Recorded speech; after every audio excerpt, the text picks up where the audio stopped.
What's up, guys? It's Broke Breyer Gal here, and today I've got kind of a interesting new type of video for you. Today I'm going to be talking about the world of live model horse shows. What are they? How do they work? And where can you find them? So this is a question that I get all the time as a model horse collector and somebody who likes to show model horses. Whether it's from people who are outside of the hobby and are curious, or people who are new to the hobby and really want to get into showing. So this is going to be kind of my beginner's guide into the world of model horse showing. I'll go more in depth and detail about specific tips and how to win more ribbons and get higher placings in a separate video if that's what you guys are interested in, but this is just going to be your basic overview. So first of all, what is live model horse showing? A live model horse show is essentially an in-person competition style event where model horse collectors will compete against other model horse collectors. What are we competing for exactly? Most of the time it's ribbons like these or rosettes. That's basically it. Some shows may have certain prizes or money, but for the most part it's kind of similar to if you've ever been to a small horse show with real horses where you're just kind of competing more for the experience and the fun part of it. Model horse shows are great because they connect you to a lot of other people who share your hobby. It's a great place to buy model horses, and it's just fun to, experiment and try assigning new breeds to models and competing and getting that kind of adrenaline rush. And it's one of my favorite things about the hobby. So, first of all, what is a model horse show and how does it work? So, how a model horse show works is collectors will take their model horses to a venue and you will have your own table of model horses, right? And the model horses will be all divided into different categories and classes where your specific model will compete against other people's models, and they will be judged by a judge based on the type and category of the class. And you will be able to receive placings and ribbons and things like that. So, what are those categories? So, in my experience, there are 4 main categories that model horses are divided into at these shows. Now, disclaimer, there are more than these 4 that I'm going to discuss, but I don't really know enough about them. For example, like medallions, I don't really show those. So, I don't really want to give too much information on that because it might be misinformation. But the 4 main categories that I know of are original finish, custom, artist resin, and performance. So what is an original finish model? An original finish model basically means that this is a model that has not been altered or adjusted from its original form. So essentially, the horse that you're putting on the table to be judged is exactly the same, minus maybe a few touch-ups or corrections of flaws, that it was when it was on the Breyer production line. A good example of a unaltered Breyer horse is my horse right here. This is Rapunzel from 2022 Breyer Fest, and she is exactly the way that she was when Breyer first created her. So a lot of people who don't really know that much about model horse shows will ask me the question, well, if you're showing original finish models, what makes one better than the other? If they're the same model, if you haven't adjusted or changed them, how does one horse get first place and another horse get 8th place? Well, that answer is pretty simple, because although models like Breyer's or models that are similar to Breyer are mass produced, there are still differences to them. For example, because this model was hand painted, the shading and roning details, which I can probably show you guys up close, are going to be different from model to model. That will change her. And in addition to just factory differences and paint job differences, there also are things called breed assignment that come into play. When you go to a model horse show, you get to pick the breed that you show your model horse as. You get to research on your own and determine what class you want to show your horse in, right? So for her, she is a pony breed, but theoretically, I could show her as any breed I want. There's no regulation to that. That doesn't mean that she'll place. If I show her in something, like if I showed her as a draft, she probably wouldn't place because that's just not the type of horse she is. So things like breed assignment and just color differences play a factor in original finish showing, which is the area that I show the most in, almost exclusively. So the next area of model horse showing is the custom division. Now, a custom just means that it is a model that has been customized or altered from its original state, whether that be a new paint job, a resculpt, or maybe both. Now, I don't show custom models, so I won't be touching on that very much, but just to know that's what it means. So that's going to bring us to the third category, artist resins. So I am not super well versed in artist resins, so some people can correct me in the comments if I'm wrong, but I believe an artist resin is just a more kind of expensive original sculpture that was made by a specific artist that is not really mass produced. I won't really be giving you a lot of tips on artist resins because, again, I don't collect them because I am, as my channel name suggests, very broke. And those models can cost thousands of dollars, so that's why I won't be discussing those. But the fourth section that I did want to discuss comes with the territory of performance. Now, performance is different than the other three categories I talked about because the other three categories are called halter divisions. And a halter division essentially means that you are just putting the model itself as it is on the table to be judged. They're not wearing any tack, they don't have any props, there's no diorama or scene, they're just being judged as the model is. Performance is more so setting up a scene or a diorama. Typically, it will be associated with some type of equestrian event. For example, you might have a barrel racing setup or a show jumping setup, and the horses should have appropriate sized scaled tack, riders, etc. Now again, I don't really show performance, so that's kind of out of my scope.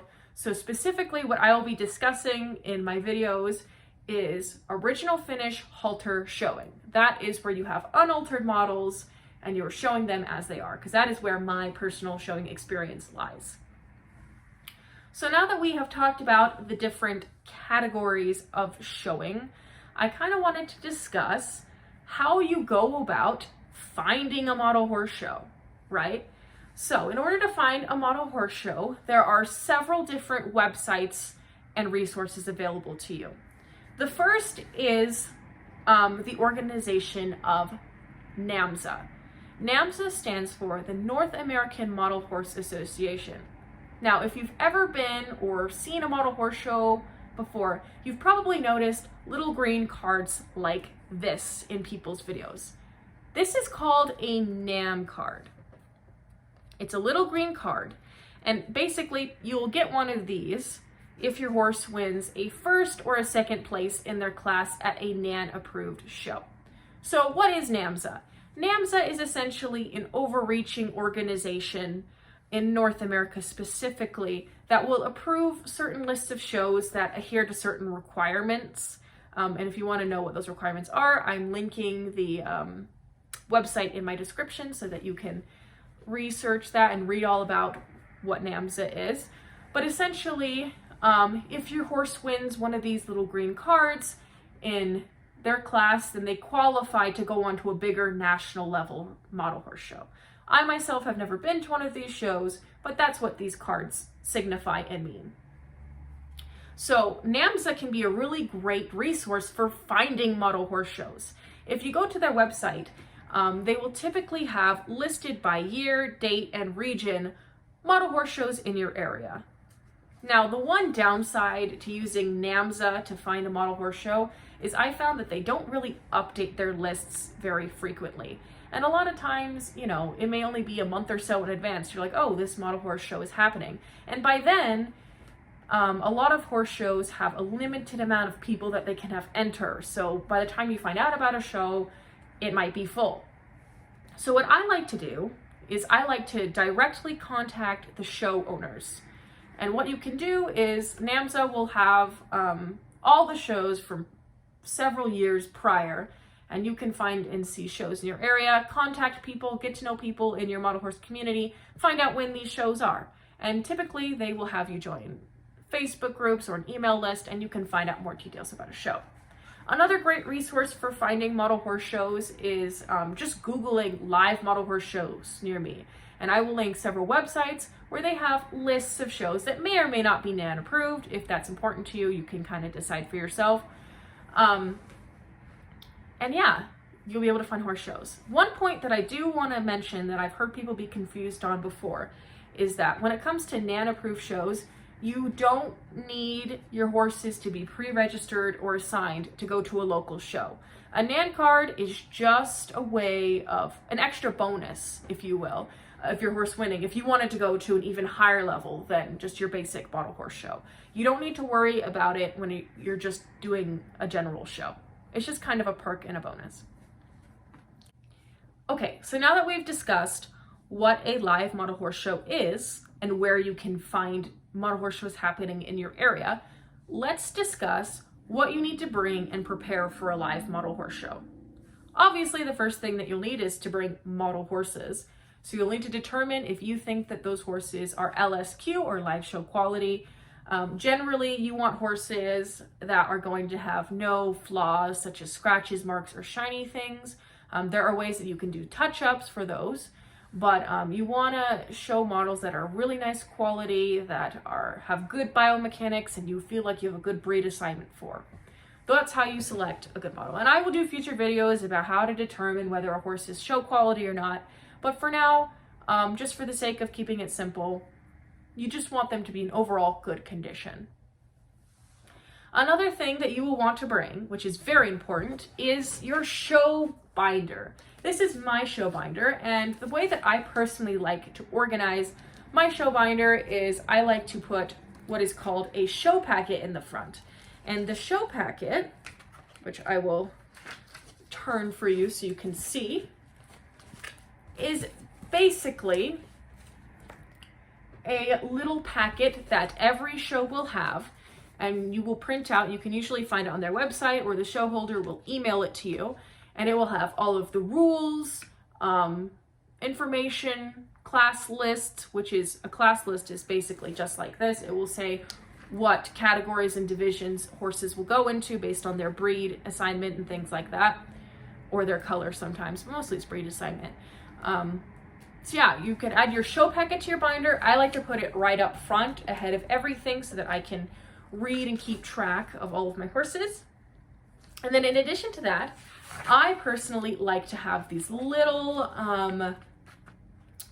plastic sleeves. They open like this, and each one has the, I'll have to raise this so you can see, but each one just has my horse's names in it, like so.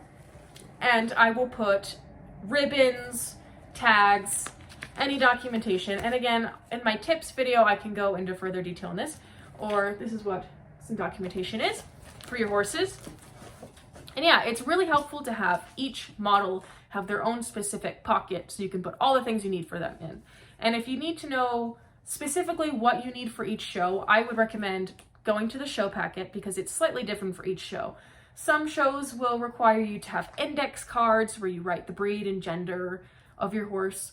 Other shows will just require you to have little tags that you will tie onto your horse, and those tags just look like this, where you'll put the breed and the gender. But yeah, read the show packet for specific rules. But another thing that I use at all my shows that you will need to bring are documentation cards. That one was upside down, but documentation cards are essentially just extra information for the judge justifying why you're showing a horse as a certain breed or in a certain class. This specific documentation I have is for a Wellera, and I like to keep them pretty short and sweet.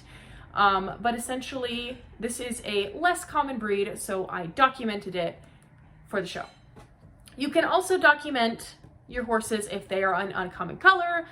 This is basically some documentation for a model that has more uncommon pinto markings, which is not super common for the breed, so I documented that for the horse. So, and again, I will make more videos about how to make documentation, when to use it, when to not, but a general good rule of thumb is if the class name is the same breed as your horse you're showing, and you do not need documentation. So if I have a quarter horse and I'm showing it in a quarter horse class, it's not going to need documentation. But if I have a Wellara cross and I'm showing it in American pony, or that would actually be European pony because a Welsh pony is not American. I don't know why my brain was thinking that. But if I'm showing it in that class, then I would probably want documentation to kind of justify my reasoning. So some other helpful things to bring are a blanket for your show table, because you will have your own table where you will put your horses when they're not in their class. So I would recommend getting a table in case one of your model tips over, it's landing on a soft blanket instead of a hard wooden table, and their feet don't get scuffed up. I would also recommend bringing dividers to help separate your horses, because something called the domino effect is pretty common where horses will fall over. So you don't want that to happen. So dividers can be really helpful with that. And yeah, make sure you bring food, water, all those things to keep yourself healthy. So I hope that was kind of a helpful, comprehensive overview. It can sound like a lot of information, but honestly, because the world of model horse showing is so big, each topic could take like an entire video on its own. So let me know, what do you want more detail on? What specifics should we go over? And yeah, I hope that was good for you guys. So until next time.